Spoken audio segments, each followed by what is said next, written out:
எந்த நிதியும் தமிழ்நாட்டுக்கு தர முடியாதுன்னு சொல்ற வந்து உரிமை அவர்களுக்கு கிடையாது.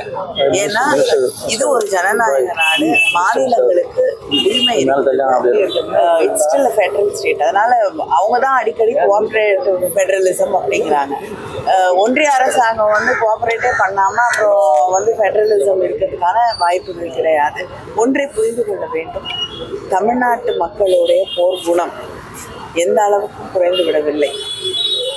வந்து பொதுப்பட்டியலில் இருக்கக்கூடிய கல்வி கொள்கையை அவர்கள் மாநிலங்களின் மீது தொடர்ந்து திணித்து கொண்டிருக்கிறார்கள்.